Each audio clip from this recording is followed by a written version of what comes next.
udah punya suami sama anak, tapi malah main aplikasi kencan.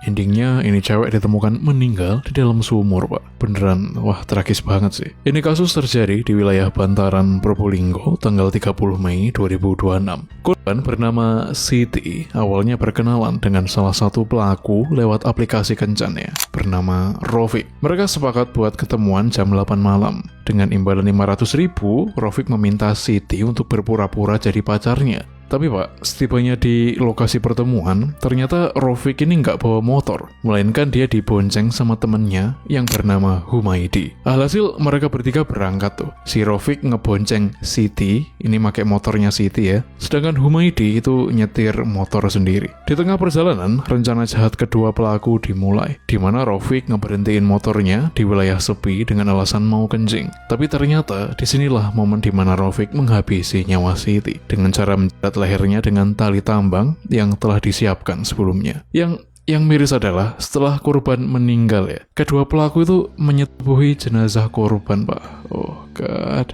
Dan setelah selesai, jenazahnya tuh mereka buang ke sumur untuk menghilangkan jejak.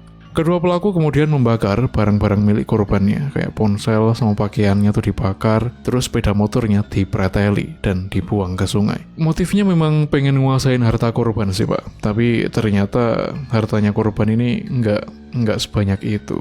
Ya Allah. Kasus ini mulai terbongkar ketika warga menemukan bagian motor korban yang dipreteli. Dari sini polisi mulai curiga kalau hilangnya korban ini bukan karena kasus biasa lah. Karena dari tanggal 30 Mei di mana korban hilang, itu pihak keluarga udah bikin laporan ke kepolisian. Dan berkat penemuan motor ini, jenazah korban akhirnya berhasil ditemukan tanggal 3 Juli. Hampir sebulan, Pak.